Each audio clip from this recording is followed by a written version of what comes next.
Kumbuka uhuru wa Tanganyika, na rais aliyeko madarakani, raia wa Zanzibar, amepiga marufuku kesho tusisherekee sikukuu ya uhuru.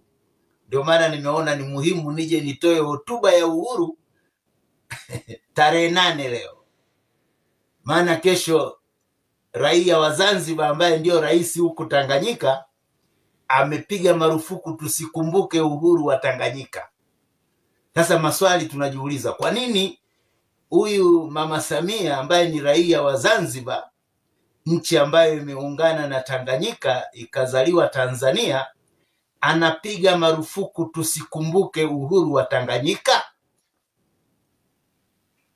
Je, analake jambo? Je, hataki Watanganyika tujitambue na tujue ni wapi Wazanzibari walimdanganya Nyerere? Maana kama Tanganyika ilipata uhuru na Zanzibar haijapata uhuru, wao walipata mapinduzi, walipinduana, ndio ikawepo Zanzibar. Sasa tunashangaa kwa nini raia wa Zanzibar ambaye ndio rais wa Tanganyika sasa hivi atukataze kusherehekea sikukuu ya uhuru?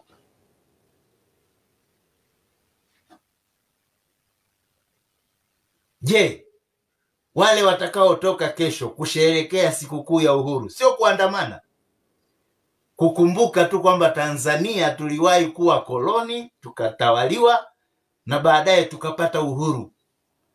Je, tukikumbuka hiyo ni makosa? Serikali itatufungulia kesi ya uhaini kwamba tunakumbuka uhuru wa Tanganyika?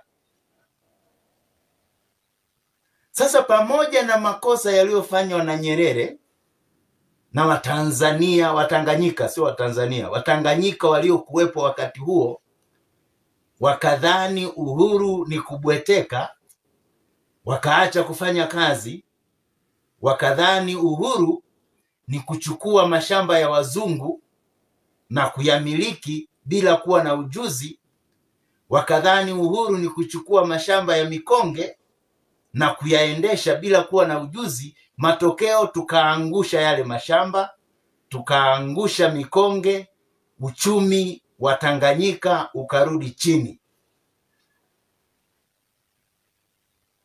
Wanasiasa wakasema not yet uhuru, yani uhuru bado. Kwa hiyo tunatakiwa tuelimishane jinsi maana ya uhuru ni nini. Sasa jamani, Tanganyika ikapata uhuru, Zanzibar ikafanya mapinduzi. Kwenye yale mapinduzi wakauana. Kwenye vile vifo vya Zanzibar, rais wa Zanzibar wakati huo Abeid Amin Karume akaona tumeuana hapa na tumefanya mapinduzi, ili tuwe salama tukimbie kwa Nyerere atusaidie, pengine majeshi ya huko Tanganyika yatatusaidia ili tuimarike, tulinde haya mapinduzi tusije tukapinduliwa tena. Sasa swali ambalo ningemuuliza Nyerere kama angekuwa ananisikia sasa hivi, ilikuwaje yule aliyekuja na shida umsaidie ili kulinda asipinduliwe tena? Imekuwaje ukubaliane muungano ambao utalifuta jina lako Tanganyika na Zanzibar wabaki na jina lao? Ulikubali vipi Zanzibar wakabaki na bunge lao, wewe Tanganyika ukafuta bunge lako? Ulikubali vipi Zanzibar wakabaki na nchi yao, jina lao na bunge lao na serikali yao, wewe ukakubali, Nyerere wewe ukakubali kwamba nchi yako Tanganyika ifute jina la Tanganyika, halijulikani tena, ifute serikali ya Tanganyika, haipo, ifute bunge la Tanganyika, halipo, tuna bunge la muungano na tuna serikali ya muungano, ifute jina la Tanganyika, halipo, kuna Tanzania lakini bado kuna Zanzibar jina lao liko kamili. Sasa mimi ningemuuliza Nyerere, ulipata uhuru ili utuuze tuwe wakoloni wa Wazanzibari? Maana hatuna jina sasa hivi, na mbaya zaidi,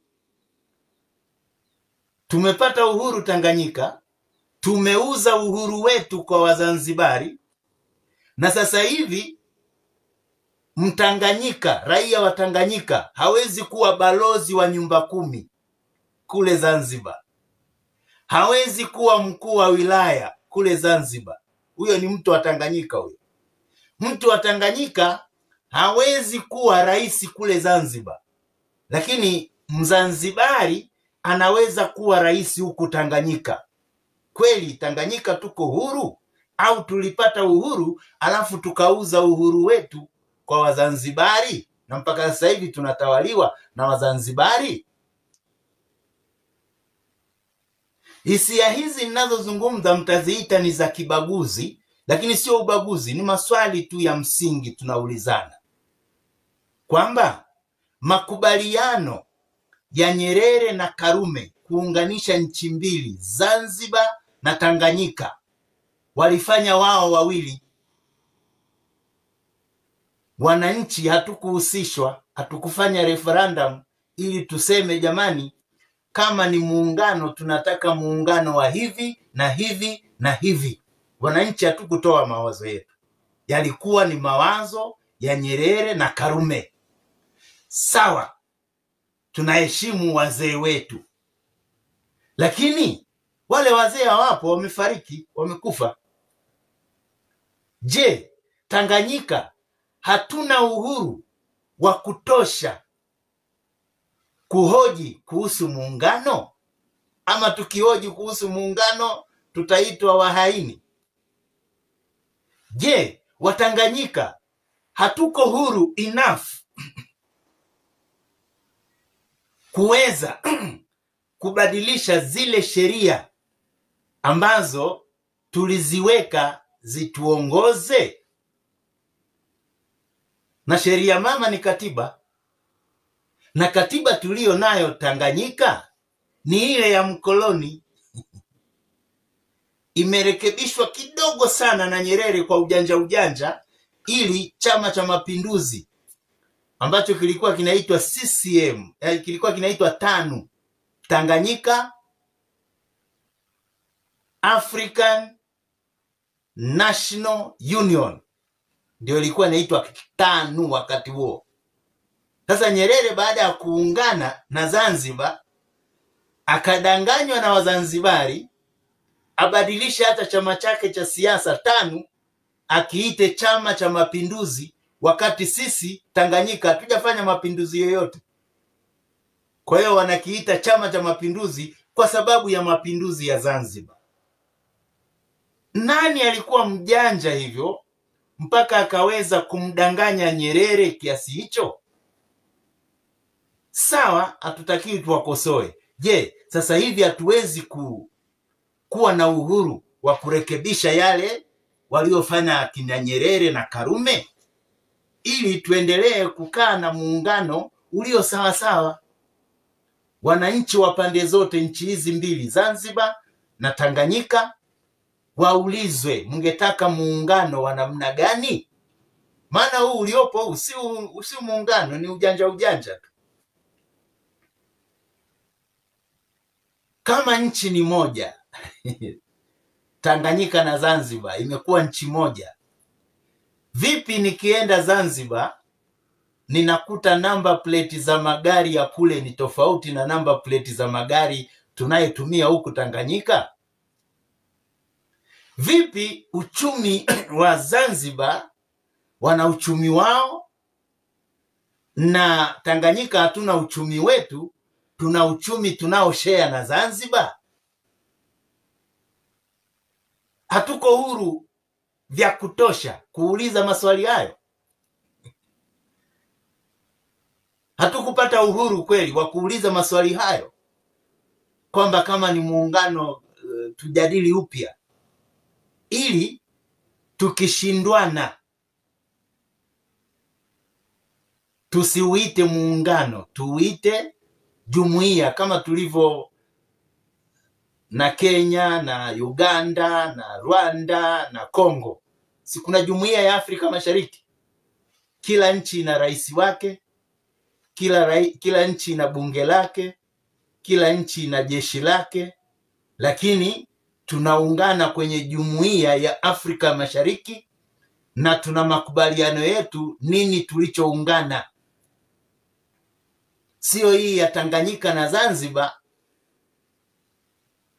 Zanzibar wanabaki na jina lao na Tanganyika tunafuta jina letu. Sasa huo si muungano.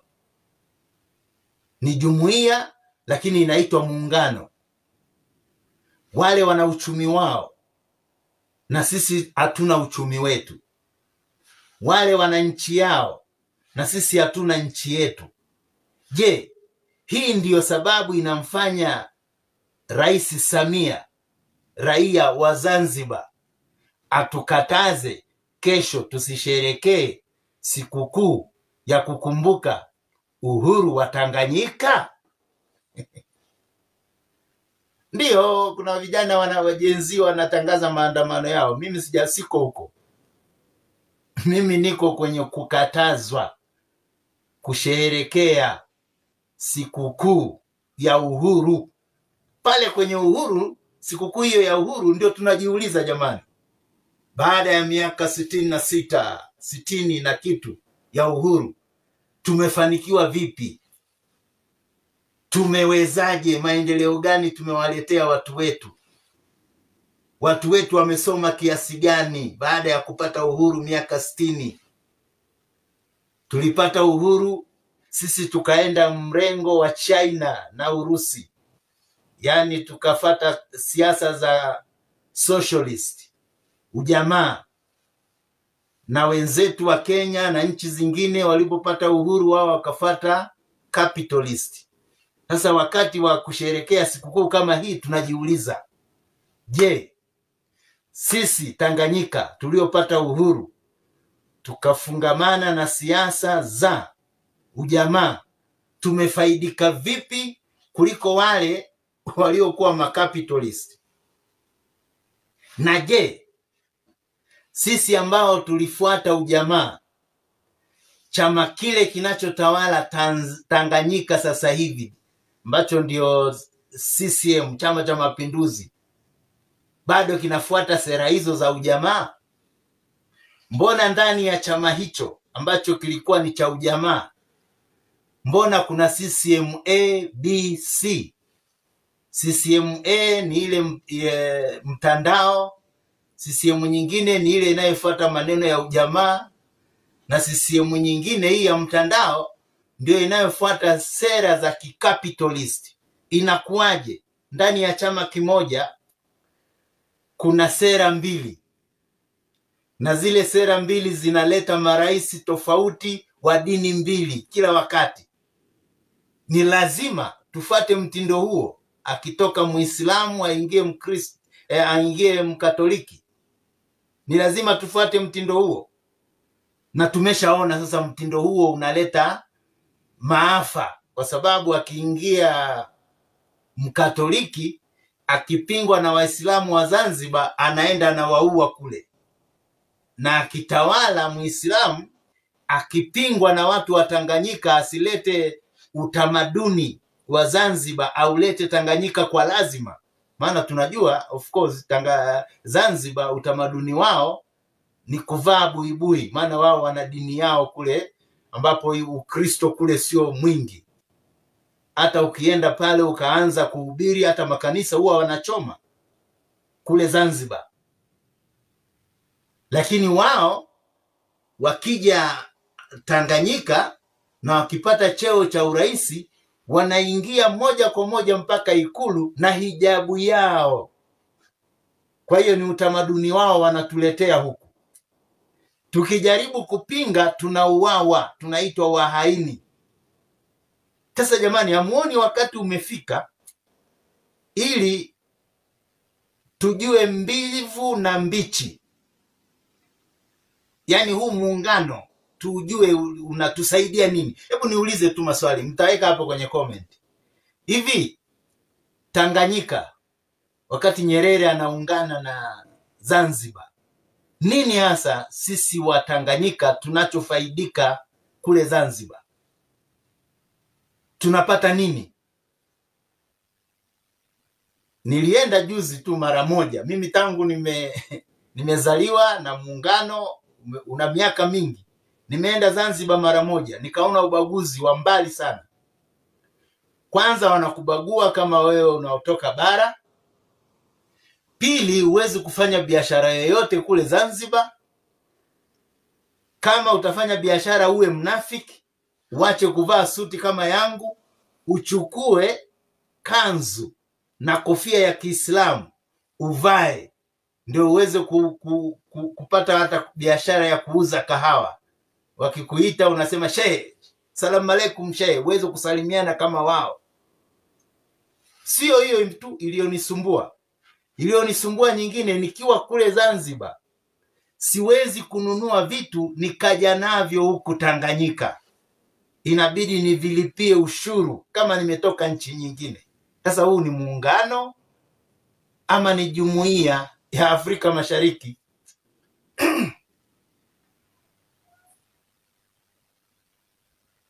Tutoke hapo kwenye muungano, tuje kwenye sikukuu ya uhuru.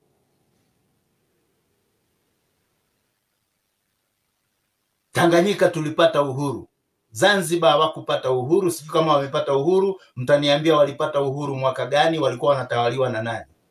Lakini mimi ninachojua, Zanzibar walifanya mapinduzi, wanayaita mapinduzi matukufu. Sasa maswali tunayojiuliza, Rais Samia ambaye anatutawala huku Tanganyika, raia wa Zanzibar, amepiga marufuku sikukuu ya kukumbuka uhuru wa Tanganyika. Je, sababu ni kwa sababu kwao hakuna sikukuu ya uhuru kule Zanzibar? Ama aliona sio vyema Wazanzibari washerekee sikukuu ya uhuru, wao wanangoja sikukuu yao ya mapinduzi? Sasa kama wale Zanzibar wanangoja sikukuu yao ya mapinduzi, kwa nini Samia apige marufuku sikukuu yetu ya kukumbuka uhuru wa Tanganyika? Ama aliona tukikumbuka uhuru wa Tanganyika tutakumbuka jina Tanganyika ambalo wao wamelifuta?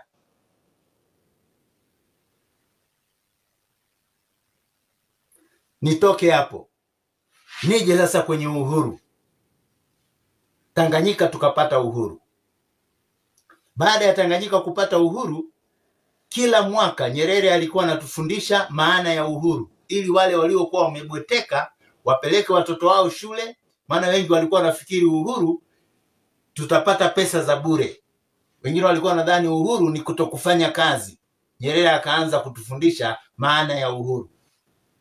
Je, leo tarehe 9 kesho, kama tungepata hotuba ya viongozi wanasiasa wetu, wangetuhutubia nini kuhusiana na uhuru tulioupata miaka karibu 60 iliyopita? Je, tuko huru kweli? Tanganyika si nchi yetu? Na kama ni nchi yetu, sheria na katiba ya wakoloni hatuna uhuru wa kuibadilisha? Na kwa nini tukisema tubadilishe vipengee vya katiba vile ambavyo tunaona vimepitwa na wakati? Maana tuko kwenye karne hii sasa hivi, vijana wetu ndio hawa. Katiba ile ya zamani tunaona haiendani na maisha yetu ya sasa. Je, hatukupata uhuru wa kubadilisha hiyo? Si maana ya uhuru ni kujitawala? Na kama ni kujitawala, sisi sasa wananchi wa nchi hiyo ya Tanganyika ndio tunatakiwa tupange sheria zipi tutaziweka kwenye katiba, ili katiba iwe na mawazo ya wananchi, jinsi ambavyo tunataka kuongozwa, sio kutawaliwa. Ni kwa nini wanasiasa hasa wa Zanzibar hawataki tubadilishe katiba?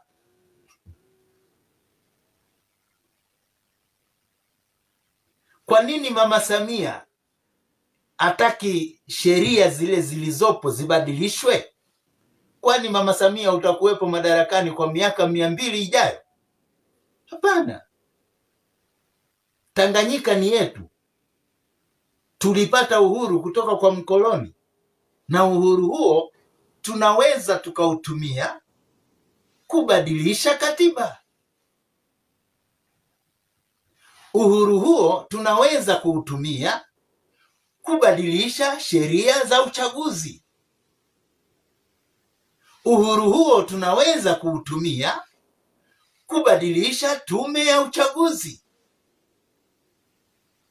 kwa sababu nchi ni yetu hii na sisi ndio wananchi. Mawazo yetu yanatakiwa yahusike kubadilisha zile sheria tunazoona ni kandamizi, ambazo haziendi vizuri. Sasa watawala chama tawala CCM, mkisema katiba haibadilishwi, mkisema sheria za uchaguzi hazibadilishwi, mkisema tume ya uchaguzi haibadilishwi, mnatuburuza. Ina maana nyinyi mmekuwa ni wakoloni sasa weusi, yaani wale wakoloni tuliowatupa tukapata uhuru, kumbe tuna wakoloni wengine sasa. Hao watawala wanaotutawala hawataki tuwaulize, hawataki tubadilishe sheria, wanataka watupangie sheria, watuburuze na hizo sheria, na sisi wananchi hatuna usemi kwenye hizo sheria. Je, huo ni uhuru kweli? Ndio nauliza jamani, tuna uhuru kweli?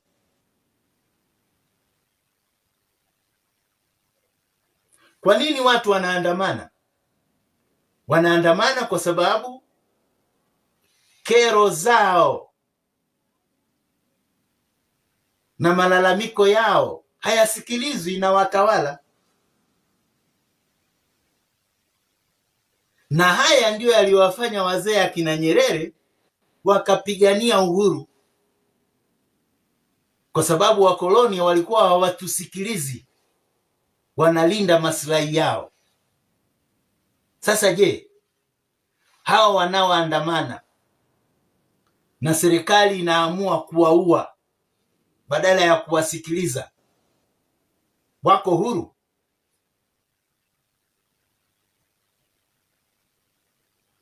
Kesho kuna wanaotangaza kwamba wataandamana maandamano ya amani, wamebeba mabango yao, serikali tayari imewapiga marufuku. Na hiyo katiba tulionayo tu, hiyo yenye mapungufu mengi, inaruhusu watu kuandamana. Kwa hiyo serikali ikipiga marufuku maandamano yenyewe, sasa serikali ndio imevunja katiba, imevunja sheria, kuwanyima watu haki ya kuandamana ambayo ni haki yao ya kikatiba. Sasa hawa wananchi watasemea wapi? Wanasema ukimpiga paka ni paka wako wa kufugwa, fungua na mlango ili akisikia uchungu akimbia atoke kwenye ule mlango uliofungua. Lakini ukifunga mlango na unampiga paka na ni paka wako wa kufugwa, ataruka machoni pako, atakutemea mate, macho yatapofuka ili asurvive. Kwa hiyo viongozi wa Tanzania, wapeni wananchi uhuru wa kuhoji serikali yao, kwa sababu nyinyi ni watumishi wa wananchi. Wananchi ndio walipaswa kuwaweka madarakani kwa kutumia kura, lakini hiyo haikuwezekana kwa sababu sheria za uchaguzi hamkuzibadilisha. Matokeo yake mkaendesha fotokopi ya uchaguzi ambao sio uchaguzi. Ungekuwa ni uchaguzi kama sheria za uchaguzi zingerekebishwa. Ungekuwa ni uchaguzi kama tume ya uchaguzi ingeundwa upya.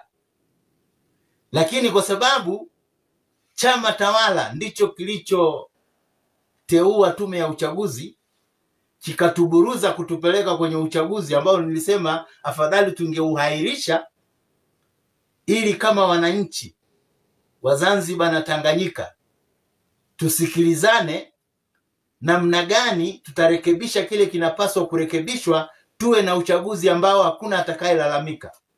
Mlikataa ushauri huo, mkatuburuza kwenye uchaguzi, watu wakiwa wamenuna, watu wakiwa wanataka kubadilisha vitu, ni nyinyi hamtaki.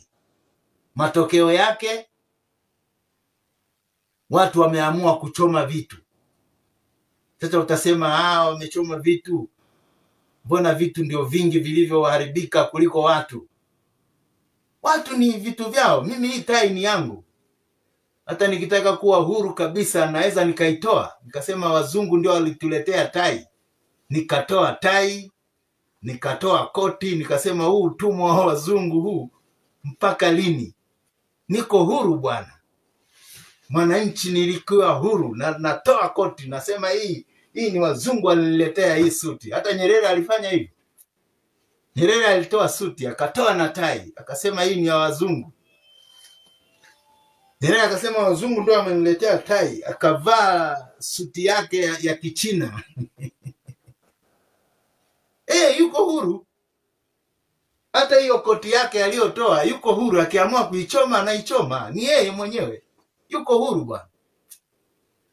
Watamuona mjinga, lakini ameamua kuchoma suti yake, hata ni yeye mwenyewe. Kwa hiyo wananchi wenye nchi wakikwambia badilisha ABCD, ukikataa, wana haki ya kuchoma tai yao, ni yao. Si ni mali yao. Sasa wewe unawaua kwa sababu wanachoma mali yao. Hii tai si ni yangu, nikiamua kuichoma mtaniua. Kwa hiyo vile vitu vilivyochomwa, ninachotaka kusema, sisemi watu wakachome vitu. Nataka kusema vile vitu vilivyochomwa havina thamani kuliko mwanadamu. Mwanadamu ndiye utafuta vitu. Si nimetoa koti yangu, na mimi bado naweza kutafuta koti nyingine na nikavaa.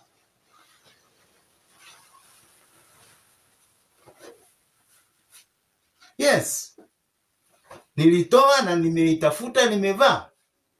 Nimetupa tai. Mbona mchungaji umetupa tai? Nimetupa, ni yangu. Na pia naweza kuitafuta nikavaa. Kwa hiyo wewe Mwigulu Nchemba, acha kujustify mauaji mliofanya wewe na serikali yako ya Samia. Mnasema mliua kwa sababu watu walichoma Lake Oil, walichoma mabasi, walichoma mabasi ya mwendo kasi. Mabasi ya mwendo kasi ni nini? Ni vitu vinatafutwa na wananchi. Na wananchi wakikasirika kwa sababu hamuwasikilizi, wanaweza wakafanya chochote.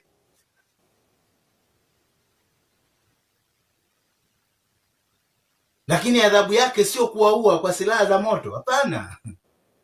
Kama pia walikosea, mlikuwa na nguvu za kuwakamata, mkawapeleka mahakamani.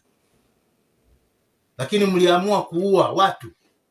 Na hivi taifa halijapona, bado mnatuzuia hata kusherehekea siku ya uhuru wa Tanganyika. Mnataka mtutawale kwa nguvu, haitawezekana. Nimemaliza hotuba yangu ya siku ya uhuru wa Tanganyika.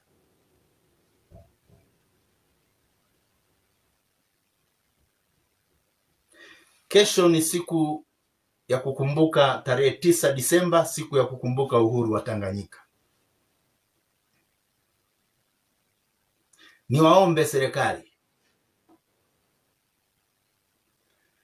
kama watu wa Tanganyika wataamua kusherehekea sikukuu yao ya uhuru hiyo kesho, polisi wawasindikize. Msiue mtu. Wana haki ya kusherehekea sikukuu ya uhuru wa Tanganyika tarehe 9 mwezi wa 12 Disemba.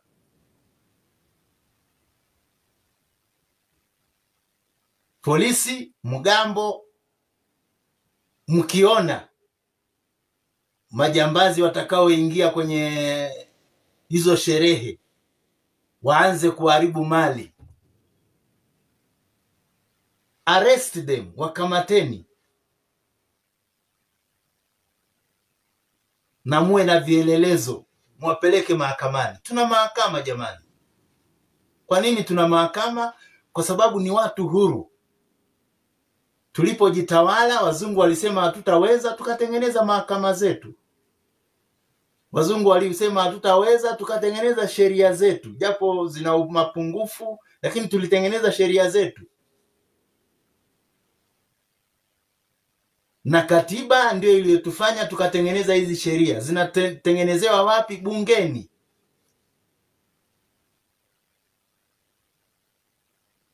Pamoja na bunge letu kwamba halina watu competent wa kutunga sheria za sawasawa, kwa sababu chama tawala kinateua wabunge sio kwa sababu ya qualification zao, uhitimu wao, hapana, wanachaguliwa kwa sababu anajua nani. Ndio maana hata ndani ya CCM, ndani ya chama tawala, kuna watu wanalalamika kwamba chaguzi za mitaa hazikwenda vizuri. Madiwani waliochaguliwa sio wale waliokuwa wanapendwa na wananchi. Kwa hiyo wanateuliwa watu ambao wanamjua fulani kwenye ngazi za juu. Sasa nchi ikishafika hivyo, basi tunakuwa hata na sheria mbovu. Lakini pamoja na hizo sheria mbovu, lazima nchi iongozwe na sheria. Na nchi itaongozwa na sheria wakati polisi na serikali na yenyewe itafuata sheria. Serikali haiwezi kuvunja sheria kwa kuwaambia watu kesho tarehe 9 Disemba, siku ambayo Tanganyika ilipata uhuru, wananchi hawaruhusiwi kusherehekea uhuru. Sasa tayari serikali imevunja sheria. Serikali imevunja katiba. Sasa kama serikali inavunja katiba, mwananchi afanyeje? Na anataka kusherehekea siku ya uhuru wa Tanganyika. Anataka kujiuliza, je, tuko huru kweli? Au tulitoka uhuru wa ukoloni wa mzungu na sasa tunatawaliwa na Mwarabu akitumia Rais Samia wa Zanzibar, ambaye naye anatumiwa na Waarabu kututawala? Wananchi wana haki ya kujiuliza maswali haya.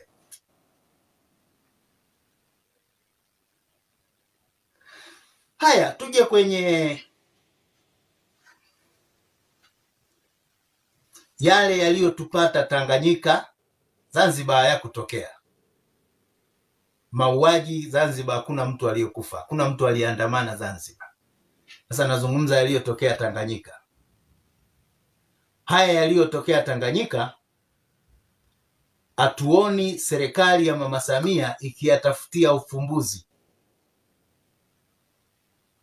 Mama Samia amesema anahitaji maridhiano, lakini kwenye hotuba yake alikuwa ana justify wale waliouawa, anawaita ni wajambazi, ni watu ambao walikuwa wanaandamana kinyume cha sheria. Kwa hiyo yeye alikuwa ana justify serikali kuua wale watu wote wale, na wale ambao wamepotea pia. Hata akiambiwa miili wapewe wenye familia zao wakazike, anasema miili nitaipata wapi? Mimi sikumtuma mtoto wa mtu barabarani. Hiyo ni kauli mbaya kwa taifa lililonuna kama Tanganyika. Sasa kama serikali kweli inataka maridhiano, Samia alisema serikali haiambiwi fanya ABCD, lakini nitakwambia. Kwa nini nakwambia? Kwa sababu serikali ilipaswa kuwekwa na watu. Lakini kwa sababu hata mlijiweka wenyewe, sisi watu ambao mnataka kutuongoza tutawaambia fanyeni ABCD ili tuwe na maridhiano, na msikataze watu kubadilisha sheria, ni zetu. Yaani hizo sheria ni sisi wananchi tumezipanga zituhudumie sisi. Wanyama wa porini ndio hawawezi kukaa wakapanga jinsi ya kuishi kwenye mbuga za wanyama. Pale kinachofanya kazi ni mwenye nguvu mpishe. Kwa hiyo simba ataendelea kula swala. Hakuna siku swala watakusanyika waunde serikali yao waseme kwa nini tunaliwa na simba. Lakini sisi ni wanadamu, tuko Tanganyika, tulitawaliwa, tukapata uhuru siku ya Disemba tarehe 9. Ule uhuru ukatupa nafasi ya kusoma, ukatupa nafasi ya kutengeneza sheria zetu za kutuongoza sisi. Na kwa sababu tumeweza kutengeneza sheria zetu, tukiona zina mapungufu, bado sisi ndio tutakaozibadilisha. Na tukiwaambia viongozi kwamba tunataka tubadilishe sheria hii na hii na hii, watusikilize, wasituburuze. Kwa hiyo Mama Samia,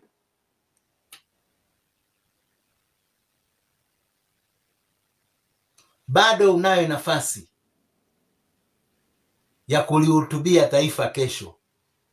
Na mimi naona hiyo siku ambayo umeicancel isiwepo ndio siku ambayo ungepata nafasi ya kuongea na wananchi wa Tanganyika, wale ambao wameuawa, wale ambao wamepoteza ndugu zao, wale ambao hawajui mustakabali wa maisha yao, kwa sababu sasa hivi yale ya serikali yako iliyofanya imefanya mambo yaanze kuwa magumu Tanganyika. Kuna mfumuko wa bei. Sasa hivi 10,000 haina kazi. Unanunua vitu viwili vitatu, hata haitoshi mlo wa siku moja nyumbani kama una familia kubwa. Huu mfumuko wa bei umekuja baada ya nchi yetu kuwekewa vikwazo. Tumewekewa vikwazo kwa sababu gani? Kwa sababu ya hayo yaliyotendeka katika nchi yetu, mauaji. Serikali iko pale kulinda uhai wa raia, sio kuua raia. Na tukianza kuwekewa vikwazo, watakaoumia bado ni sisi wananchi. Bei ya mafuta itapanda. Sasa hivi nimeona kwenye mitandao magari ya kubeba mafuta yanahamishwa kwenye miji. Hiyo ni kuonyesha upungufu wa mafuta utakuwepo. Kwa hiyo watu wataanza kuwa na hali ngumu. Na kwa sababu mimi ni mzee, nilikuwepo wakati wa Nyerere. Wakati Nyerere aliwekewa vikwazo kwa sababu ya misimamo yake mikali tu. Wakati wa Nyerere ndio kulikuwa na ile vita baridi, aidha uwe upande wa Urusi au wa Marekani. Nyerere akajidai kwamba yuko katikati, lakini ukweli ni kwamba alikuwa upande wa Urusi na China. Kwa hiyo misimamo yake ile ikasababisha tukawekewa vikwazo vingi. Akaambiwa siasa ya ujamaa na kujitegemea haiwezi kufanya kazi. Yeye akasema tunaweza kujitegemea kwa mali zetu wenyewe, lakini ukweli ni kwamba dunia tunategemeana. Sasa ni wewe uwe mjanja tu, utumie diplomacy uweze kusurvive ndani ya dunia hii. Lakini ukisema tutafanya vitu vya ndani, tutakuwa utawekewa vikwazo na wananchi wako wataumia. Na sasa hivi Tanzania tumeanza kuumia. Lakini Rais Samia ambaye serikali yake ndio imefanya makosa ikatufikisha hapo, anatuambia Watanzania tusiogope. Hao wazungu ndio wanaotaka kututumia. Wale wanaotangaza maandamano wamenunuliwa, wamelipwa pesa. Sasa kama ulijua wewe ni serikali na una mkono mrefu, ukajua kwamba kuna nchi inatoa pesa ili watu wavuruge amani ya Tanzania, kwa nini hujaenda kuwakamata? Dunia pia ina sheria zake. Kuna polisi wa Interpol. Kama serikali mna ufahamu wa kutosha kwamba mtu fulani kapewa pesa na watu fulani ili aharibu amani ya Tanzania, mngekuwa mmetumia polisi wa Interpol, mmewakamata. Lakini kwa sababu hamjafanya hivyo, tunajua tu ni propaganda, na hiyo ni ya zamani. Sasa msiitumie sasa hivi. Ndio maana mnamtuma Mwigulu Nchemba aanze badala ya kushughulikia tatizo, maana tatizo lishatokea. Badala ya mshughulikie tatizo, sasa mnatafuta cover up, jinsi mtafunika yale makosa yenu. Kwa hiyo mnaanza kusema tunapigwa vita ya uchumi. Uchumi gani? Tanzania tuna uchumi gani mpaka tupigwe vita? Hii ni vita ya uchumi. Watu wametuonea wivu. Sasa wivu, wao ndio waliwaambia msibadilishe sheria za uchaguzi. Wao ndio waliwaambia mfanye uchaguzi tata bila watu kuhusika. Wao ndio waliwaambia mkamate viongozi wa upinzani kwa sababu walikuwa wanauliza maswali ambayo hamwezi kuyajibu kisiasa. Tukubaliane tu kwamba tumefika mahali tulipofika kwa sababu wanasiasa wa CCM walikosea, na wale wa vyama vya upinzani nao wakawa desperate, wakakosea zaidi, wakafika mpaka hatua ya kuliandikia jeshi barua wakitaka jeshi lichukue nchi. Na kama jeshi lingechukua nchi leo hii tungekuwa mambo mengine tena, watu ambao wangekuwa wamekufa wangekuwa wengi zaidi, na bado tungekuwa hatujarudi kwenye serikali ya kiraia. Kwa maoni yangu mimi naona afadhali tukae hivi tulivyo, tutafute mwarobaini wa kujirekebisha. Lakini sasa niliona hakuna hiyo, maana Mama Samia naye anajipiga kifua. Who are you? Sasa who are you mama? Dunia haiwezi kukuruhusu wewe uamue tu kuua watu wako. Wanajiuliza huyu kawa mwenda wazimu, na kama ni mwenda wazimu achukuliwe apelekwe kwenye hospitali za wenda wazimu. Yaani ukiwa rais alafu uanze kuua tu watu, utakamatwa na dunia itazungumza. Na ndio maana umeona balozi zote za dunia, wale ambao tuna ubalozi kwao na wao wana ubalozi kwetu, wamezungumza. Wote ni vichaa kweli. Wote wanakuonea wewe Samia kwa sababu ya utajiri ulionao gani? Wote wanakupiga vita ya kiuchumi? Hapana, wameona siasa hukufanya vizuri. Wameona umekamata wapinzani, umewaweka ndani.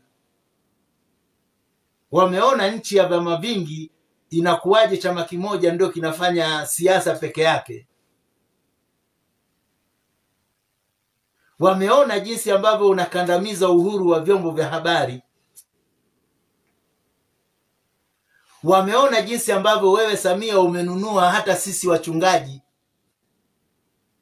Badala utuache tuhubiri injili ya Yesu kama inavyopaswa kuhubiriwa, unatukamata, unatupa pesa, unaturuhusu kufungua redio kama tunakusifia sifia.